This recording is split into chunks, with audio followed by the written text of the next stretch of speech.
Depuis le début de One Piece, Shanks est l'un des personnages les plus mystérieux de toute l'histoire. C'est le premier grand pirate que Luffy rencontre, c'est l'homme qui lui donne son chapeau de paille, c'est aussi l'un des 4 empereurs qui règnent sur les mers, mais malgré toute sa puissance, malgré son influence, malgré le fait qu'il fait partie des rares personnes capables d'atteindre le sommet du monde, Shanks n'a jamais essayé de trouver le One Piece. Et forcément, il y a une question qui revient souvent. Pourquoi Shanks, un homme qui connaît pourtant beaucoup de secrets, n'a jamais cherché à devenir le roi des pirates? Après tout, il était membre de l'équipage de Goldie Roger, il était présent lorsque Roger a atteint l'Aftel, il connaît probablement plus de choses sur l'histoire du monde que presque tous les pirates actuels. Alors pourquoi rester dans l'ombre durant toutes ces années? La réponse, elle est peut-être simple. Shanks n'a jamais voulu être celui qui trouverait le One Piece parce qu'il savait que ce rôle n'était pas pour lui. Avant de parler du One Piece, il faut revenir sur le passé de Shanks. Contrairement à Luffy, Shanks n'a jamais commencé son aventure en cherchant un grand trésor. Son histoire avec la piraterie, elle commence encore lorsqu'il n'était qu'un enfant. Il est membre de l'équipage de Roger en tant qu'apprenti avec Baggy. À cette époque, Shanks il est encore très jeune, mais il voyage déjà avec le futur roi des pirates. Il découvre Grand Line et rencontre des personnes incroyables. Et surtout, il assiste à quelque chose qu'aucun autre pirate de son âge n'a vu. L'arrivée sur l'Aftel. Quand Roger et son équipage atteignent enfin la dernière île, Shanks n'est pas présent avec eux. Le manga nous montre que Baggy tombe malade juste avant leur départ pour l'Aftel et Shanks il décide alors de rester avec lui. Et cela signifie une chose très importante. Shanks ne connaît probablement pas directement le contenu du One Piece. Il connaît l'existence de l'Aftel, il connaît l'importance du voyage de Roger,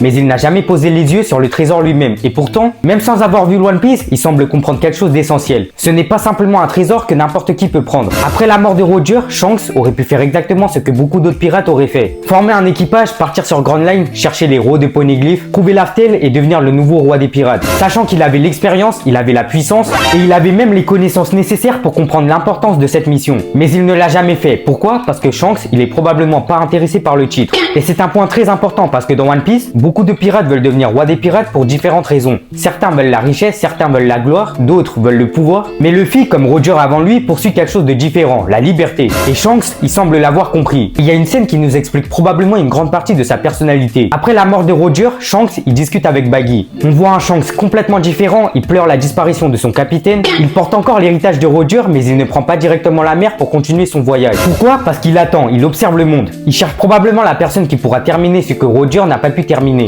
Et cette personne, il a compris que ce n'était pas lui. Et le meilleur indice, il se trouve dans sa rencontre avec Luffy. Quand Shanks y rencontre Luffy dans le village de Fushia, il remarque quelque chose chez Luffy. Luffy, il répète exactement les mêmes mots que Roger. Son rêve, il est le même. Sa manière de voir la liberté est la même et surtout, Luffy possède une qualité que Shanks respecte énormément. Il agit sans peur. Il avance selon ses propres règles et c'est probablement à ce moment que Shanks y comprend quelque chose. La volonté de Roger, elle n'a pas disparu. Elle a trouvé quelqu'un d'autre. Le choix du chapeau de paille, il est extrêmement symbolique. Ce chapeau, il appartenait à Roger. Roger l'a porté pendant une partie de son aventure, puis il l'a confié à Shanks et ensuite Shanks le donne à Luffy. Et ce n'est pas simplement un objet, c'est une transmission. Une volonté qui passe d'une génération à une autre. Shanks, il ne donne pas le chapeau à Luffy parce qu'il pense que Luffy deviendra un jour un grand pirate. Il le donne parce qu'il voit en lui quelque chose de beaucoup plus important. Il voit quelqu'un capable d'aller là où Roger n'a pas pu aller. Mais alors pourquoi Shanks, il commence à chercher le One Piece maintenant? Et c'est justement ça qui rend son personnage très intéressant. Pendant des années, il est resté en retrait. Il empêchait même parfois certains conflits de dégénérer. À Marineford, il arrête la guerre. Il ne cherche pas à prendre le pouvoir, il ne cherche pas à profiter du chaos, mais après la chute de Kaido, Shanks dit quelque chose qui change tout. Il annonce à Ben Beckman qu'il est temps de partir chercher le One Piece. Pourquoi maintenant? Parce que tout le monde est enfin arrivé au bon moment. Pendant longtemps, Roger était arrivé trop tôt. Il manquait des éléments importants. Joy Boy n'était pas revenu, Poséidon n'était pas encore né. En gros, le monde n'était pas du tout prêt. Mais maintenant, les choses elles ont changé. Luffy il est apparu, le pouvoir de Nika il est revenu, les anciens secrets ils commencent à ressortir et Shanks il comprend sûrement que le moment approche. Ce n'est pas qu'il ne voulait pas du One Piece, c'est qu'il savait qu'il ne fallait pas le chercher avant le bon moment. Mais il y a aussi une autre raison possible. Shanks il n'a jamais été présenté comme quelqu'un qui voulait être au sommet. Et ça se voit par exemple à son comportement en tant qu'empereur. Il possède une énorme puissance mais il ne cherche pas à conquérir des territoires comme Kaido ou Big Mom. Il ne veut pas créer un empire, il protège simplement ce qui est important pour lui. C'est-à-dire ses amis, son équipage, la paix, sa vision du monde. Shanks il ressemble beaucoup plus à quelqu'un qui protège une époque qu'à quelqu'un qui veut en créer une nouvelle. C'est probablement ça la plus grande différence entre lui et Luffy. Shanks est un gardien, Luffy est un déclencheur. Shanks protège le futur, Luffy le construit. Shanks, il sait que certaines choses, elles doivent arriver naturellement. Il ne veut pas forcer quelqu'un à devenir Joy Boy, il ne veut pas prendre la place de celui qui doit accomplir cette mission, mais il attend simplement que la bonne personne apparaisse. Et cela explique aussi pourquoi Shanks a pris un risque énorme en donnant le fruit du démon à Luffy.